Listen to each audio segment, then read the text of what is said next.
निराकारी दुनिया में जाना है या इस सृष्टि पर जो निराकारी दुनिया बनेगी उसमें जाना है? फिर ये जो फैलाया हुआ है ये छोड़ सकेंगे? है पड़ेगा। जब पड़ेगा तो मजबूरी हो गई, वो तो खींच लिया सो खून बराबर, उसमें तो प्राप्ति होने वाली नहीं है। जो सहज सहज होता है वो प्राप्ति की चीज है। तो बाप अभी कहते हैं कि दुनिया के सारे धंधे धोरी अब चौपट होने वाले हैं, सब धंधों में नुकसान होने वाला है। तो उन धंधों से बुद्धि को खींचते जाएं। क्या करें फिर? ईश्वरीय सेवा में बुद्धि लगाते जाएं, प्लानिंग करें। ऐसी ऐसी प्लानिंग जिनकी बुद्धि में चलती रहेगी कि कैसे इस दुनिया से उपराम हुए, तो वो निराकारी संगठन में पहले पहुंचेंगे। जो जितना जल्दी पहुंचेगा वो उतना ऊंचा नंबर लेगा। निराकारी बनने के ऊपर सारा मदार है। निराकारी बनेंगे, निर्विकारी बनेंगे, निर्विकारी बनेंगे, अहंकार देह का नहीं रहेगा। देवताओं को देह का अहंकार होता ही नहीं, देह का सुख भोगते नहीं। वो तो श्रेष्ठ इंद्रियों का सुख भोगते हैं, ज्ञान इंद्रियों का। तो हम भी अपने अंदर झांक करके देखें कि हमारी अवस्था कहां तक बनती है। निराकारी स्टेज है, अमृत वेले हम कहां तक बना पाते हैं? अमृत वेला तो फाउंडेशन वेला है ना। जैसे संगम युग है फाउंडेशन वेला 84 जन्मों का, ऐसे ही हर दिन के पुरुषार्थ में अमृत वेला है फाउंडेशन वेला।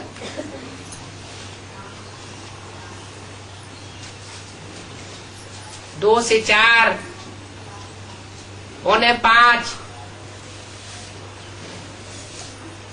उस समय खास ध्यान देना है कि आत्मिक स्थिति कितनी बनती है और कुंभकर्ण का वार कितना होता है। ज्ञानी आत्मा होगी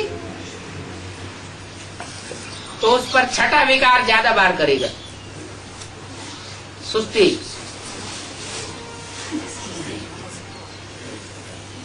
ज्ञानी आत्मा नहीं है तो दूसरे विकार भी काम करेंगे।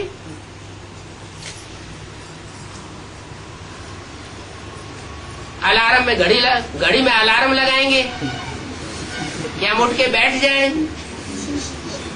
उठ के बैठेंगे और काम विकार हावी हो जाएगा। पूर्ति न हुई तो क्रोध विकार आ जाएगा। तो माया ज्ञानियों को नहीं पकड़ती, किसको पकड़ती है? अज्ञानियों को पहले पकड़ती है। इसलिए बाप कहते हैं जो जितना ज्ञानी वो उतना बड़ा ठहरा। हम समझते हैं वो बड़ा पद पाने वाला है, तो रावण भी तो बहुत ज्ञानी था, तो उसने स्वर्ग में बड़ा पद क्यों नहीं पाया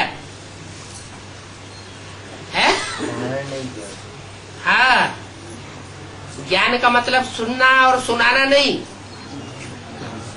अपने जीवन में धारण करना और उसकी धारणा मूर्त को देख करके दूसरी आत्माएं भी धारणा मूर्त बने। धारणा कोई बोल करके नहीं सिखाई जाती, न कोई उस धारणा को मानेगा। खुद बीड़ी पीने वाला हो और बच्चे से कहे कि बीड़ी नहीं पीना है तो बच्चा कभी नहीं मानेगा। धारणा अपने जीवन में समाई हुई हो। तो जिसके जीवन में धारणा समाई हुई होती है, उस समाई हुई धारणा को देख करके जो भी आत्माएं संसर्ग संपर्क में आती है, वो धारणा मूर्त बनती है। और धारणा से फिर सेवा भी होती है। सेवा करने के लिए आत्मिक स्थिति बहुत जरूरी है। जितना जितना हम आत्मिक स्टेज में टिकते जाएंगे, थोड़ा भी बोलेंगे तो दूसरी आत्मा के ऊपर असर पड़ेगा। आत्मिक स्थिति नहीं होगी, जोर जोर से चिल्लाते रहो, नेताओं की तरह जोर जोर से भाषण देते रहो, कोई असर पड़ने वाला नहीं। तो ये अमृत वेले की जो असली पुरुषार्थ की बात है, वो अगर बुद्धि में बैठ जाए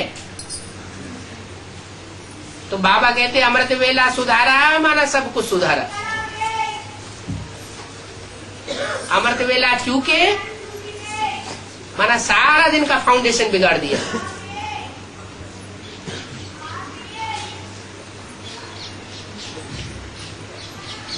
अभी जैसे जैसे समय नजदीक आता जाता है,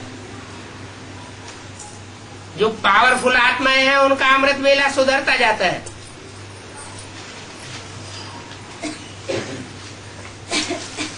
जिन्होंने लंबे समय का पुरुषार्थ किया है,